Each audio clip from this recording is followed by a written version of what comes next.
प्रतिदिन दैनिक अखबार संपादकीय आइडियो में आपका स्वागत है। अब हेडलाइन सुनिए। चीन ने एआई में अमेरिका की चुनौती का जवाब दिया। दैनिक भास्कर। पतन की ओर पश्चिमी सभ्यता। दैनिक जागरण। प्रबंधन की पाठशाला बना महाकुंभ। प्रशांत कुमार। डीप सीक और एआई में क्रांति। Business standard. कृषि उपज की वाजिब कीमत का सवाल। जनसत्ता। सराहनीय कदम राष्ट्रीय सहारा। सामाजिक सुरक्षा का घेरा बढ़ेगा हिंदुस्तान। आप समाज के विस्तार से। चीन ने एआई में अमेरिका की चुनौती का जवाब दिया। दैनिक भास्कर। चीन ने एक नए और बेहद सस्ते AI language model deep seek R1 को बाजार में उतारकर दुनिया में हलचल मचा दी है। सोमवार की रात इस खबर के बाद एआई की दुनिया में बेताज बादशाह एनवीडिया का शेयर जमीन आ गया और महंगे चैट जीटीपी गूगल जैसे अन्य यूरोपीय प्रयासों के औचित्य पर प्रयास चिन्ह लग गया। करीब 2 साल पहले जब अमेरिका की एक जानी मानी एआई कंपनी के संस्थापक ने चीन के प्रयासों को लेकर पूछा गया तो उनका जवाब था कि कोई भूल कर भी ये कोशिश करेगा तो कामयाबी हाथ लगेगी।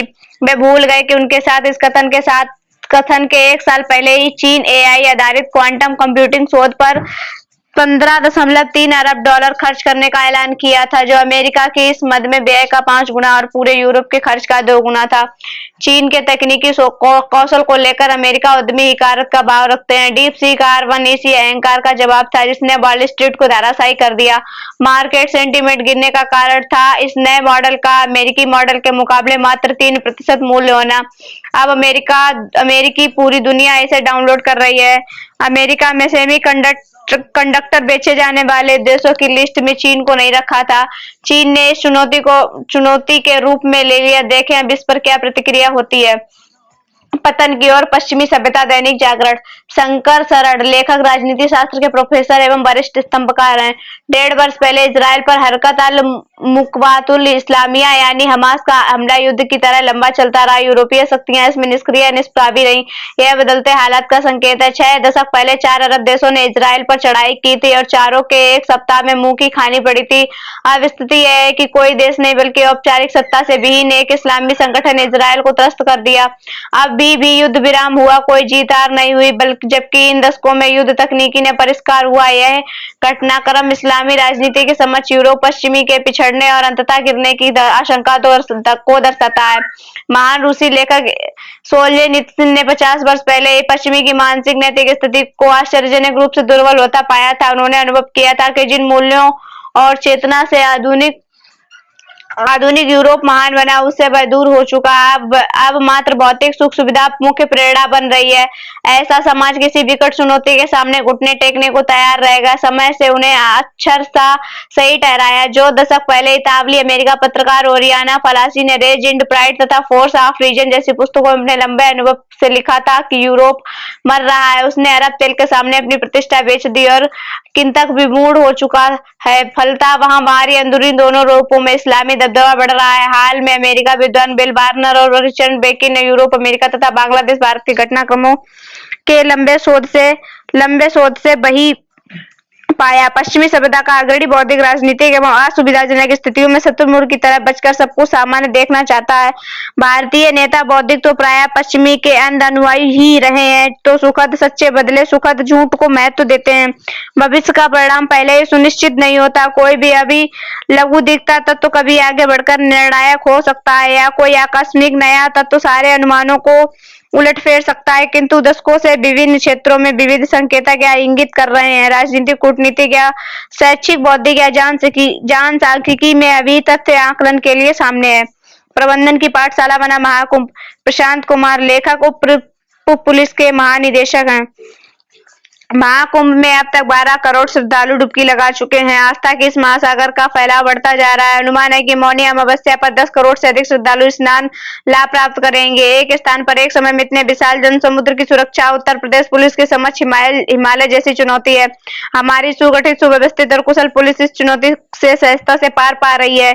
युद्ध और अस्थिरता के भय से जूझती दुनिया के लिए इस विराट मानवता के महोत्सव का सुरक्षित परिवेश और उत्कृष्ट प्रबंधन किसी चमत्कार से कम नहीं है। यह उत्तर प्रदेश पुलिस के असाधारण कार्यक्षमता की अटूट प्रतिबद्धता का रेखांकित करता है। 45 करोड़ से अधिक श्रद्धालुओं की सेवा, सुरक्षा और सुविधा की सुनिश्चितता एक बड़ी चुनौती थी, किंतु मुख्यमंत्री योगी आदित्यनाथ ने कुशल नेतृत्व में उत्तर प्रदेश पुलिस इस चुनौती के सम्मुख चैंपियन बनकर उभरी है। महाकुंभ में क्राउड मैनेजमेंट, ट्रैफिक कंट्रोल, आपदा प्रबंधन, सिक्योरिटी ऑपरेशंस एवं पब्लिक बिहेवियर मैनेजमेंट जैसे विभिन्न मोर्चों पर पुलिस ने अपनी दक्षता और उत्कृष्ट कार्यशैली का परिचय दिया है। यही कारण है कि देश विदेश के प्रमुख संस्थान और विश्वविद्यालय महाकुंभ के प्रबंधन को अध्ययन का विषय बना रहा है। महाकुंभ दुनिया के लिए प्रबंधन की सबसे विशाल और जीवंत पाठशाला बन गया है। महाकुंभ का सफल आयोजन भारतीयता की विजय है। यह एक बड़ी सीख है कि पवित्र कार्य में बिना किसी निमंत्रण के ही सहभागी बनना चाहिए, जैसे असंख्य लोग महाकुंभ में बनते हैं। यह उद्देश्य है कि हम अपनी आध्यात्मिकता, सांस्कृतिक धरोहर को संरक्षित करने के साथ साथ तकनीक और प्रबंधन के माध्यम से विश्व को नेतृत्व भी प्रदान कर सकते हैं। ऐसे अनेक अमृत विचारों के संवाद के लिए, सनातन संस्कृति की बहुआयामी छटा की दिव्य अनुभूति के लिए, एकात्मकता के महासिंधु में डुबकी लगाने के लिए महाकुंभ अवश्य पधारिए। डीप सीक और एआई में क्रांति, बिजनेस स्टैंडर्ड। चीन की artificial intelligence AI company deep seek ने 2 एआई प्रोग्राम और चैट बॉक्स पेश किए हैं। कंपनी के इस कदम ने तकनीक के बाजार में उथल-पुथल मचा दी है। डीप सीक ने अपने कुछ मॉडलों की इजाद के साथ ही बड़े मुकाम हासिल किए हैं। कंपनी ने इन्हें तैयार करने के लिए करीब $56 लाख खर्च किए हैं। Chat GPT, Llama, Grok, Claude और दूसरे बड़े लैंग्वेज मॉडल तैयार करने में खर्च हुए करोड़ों डॉलर की तुलना में यह रकम कुछ भी नहीं है, मगर नए एआई का प्रदर्शन इन उत्पादों को टक्कर दे रहा है। दिलचस्प है कि इसे बेहद सस्ते चिप के साथ तैयार किया गया है, जिसकी कीमत चैट जीटीपी बनाने में इस्तेमाल हुए ग्राफिक प्रोसेसिंग यूनिट जीपीयू से बहुत कम है।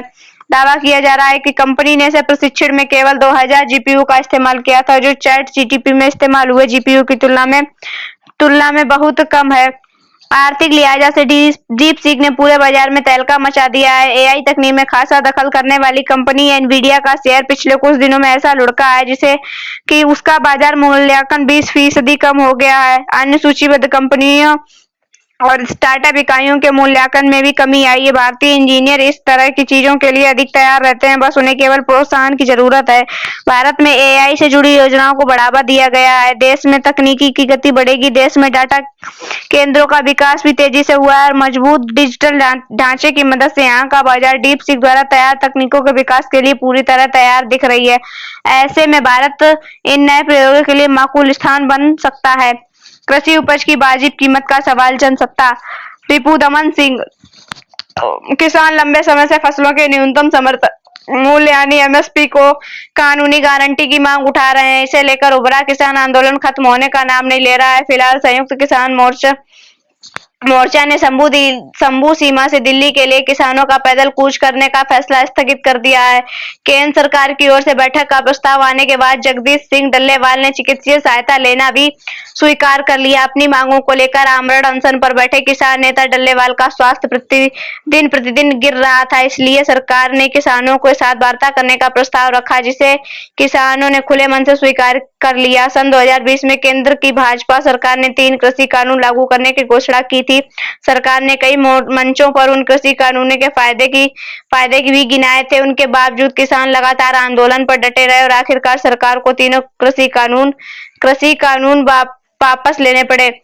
समय पर बाजार में हस्तक्षेप और ऊपर वर्णित सभी अन्य उपाय यह सुनिश्चित कर सकते हैं कि बाजार मूल्य स्वचालित रूप से एमएसपी के करीब होगा और इस प्रकार सरकार को घाटा काफी कम होगा। वर्तमान दरों पर कानूनी रूप से गारंटीकृत एमएसपी की लागत केंद्रीय बजट का लगभग 0.5 से 0.6% होगा, क्योंकि विगत वर्ष सरकारी आंकड़ों के अनुसार मांगी गई एमएसपी के नीचे कुल घाटा 2,710 करोड़ रुपए आया है। देश में चली आ रही कृषि संस्कृति को देखते हुए तथा किसानों के हाथों में आने वाली अतिरिक्त क्रय शक्ति को ध्यान में रखते हुए जो अर्थव्यवस्था के सकारात्मक विकास को बढ़ावा देगी, यह व्यय किसानों की दशा सुधारने में अग्रणी कदम होगा। इसलिए एमएसपी पर कानूनी गारंटी लागू करने की संभावना पर विचार किया जाना चाहिए।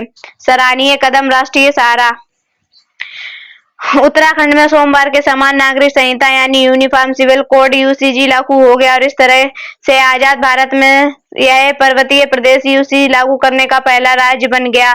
उत्तराखंड में भाजपा की सरकार के इस ऐतिहासिक कदम को दुराग्रह पूर्ण दृष्टि से न देखकर इसे विभिन्न सामाजिक समूह के बीच सेतु बनाने की प्रक्रिया तहत लिया जाना चाहिए। जिस तरह के भारतीय दंड संहिता और आर्थिक विधान के अंतर्गत सभी सामाजिक सामुदायिक समूह एक ही प्रक्रिया से गुजरते हैं, उसी तरह से सभी सामाजिक समूह भी अगर एक समान प्रक्रिया और सांस्कृतिक नियमों का पालन करेंगे तो इससे यह अपेक्षा की जानी चाहिए कि उनके भी सामाजिक और सांस्कृतिक आवाजाही बढ़ेगी और उनके पहचानगत दुराग्रह कमजोर पड़ेगी। यूसीजी में सभी पंथों, धर्मों या समुदाय के विवाह, भरण पोषण, विरासत आदि मामलों में एक समान कानून का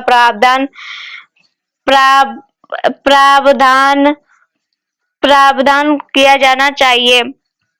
हालांकि आधुनिक शिक्षा के प्रभाव में आकर मुसलमान भी एक एकल विवाह में अपनाने लगे हैं, फिर भी पिछड़े और दायिकानुसी लोग इस्लाम धर्म में स्थायी स्थिति बनाए रखना चाहते हैं और ऐसे लोग यूसीजी का विरोध भी कर रहे हैं। लेकिन उनके विरोध से कोई फर्क नहीं पड़ने वाला। इनका विरोध पानी के बुलबुले की तरह क्षणभंगुर है जो कुछ पलों में शांत हो जाएगा। अनुसूचित जनजातियों के रीति और परंपराओं का संरक्षण करने मकसद में इन्हें यूसीसी के दायरे से बाहर रखा गया है, जिसे दूरदर्शी भरा कदम कहा जाता है।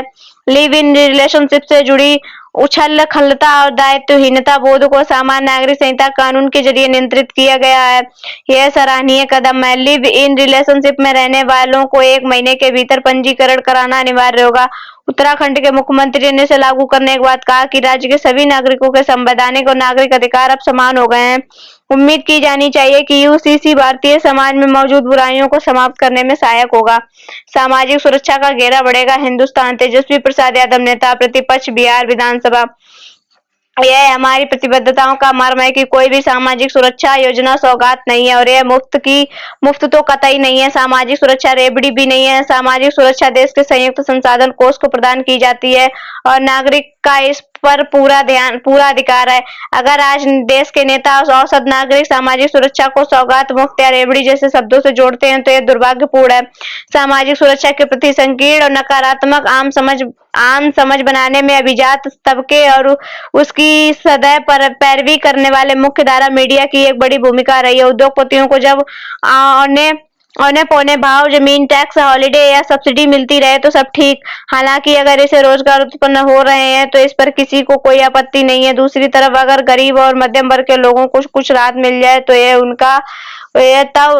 उनका तिलमिला जाता है। समय आ गया है कि अब हम पूरी दृढ़ता के साथ सामाजिक और आर्थिक न्याय को साथ में जोड़े और संघर्ष करें। हमारी सामाजिक सुरक्षा योजनाएं हाशिए पर मौजूद वर्गों को खर्च योग्य आय प्रदान करके स्थानीय अर्थव्यवस्था को प्रोत्साहित करती हैं। यह गुणक प्रभाव न केवल व्यक्तिगत लाभार्थियों को बल्कि पूरे समुदायों को लाभान्वित करता है। जब लोगों के पास बुनियादी आर्थिक सुरक्षा होती है तब वे शिक्षा, स्वास्थ्य और कौशल विकास में निवेश करते हैं। ये योजनाएं सौगात नहीं बल्कि स्मार्ट आर्थिक नीतियां। यह हमारे सामूहिक भविष्य में एक निवेश है, व्यक्तिगत हैंडआउट नहीं। धन्यवाद।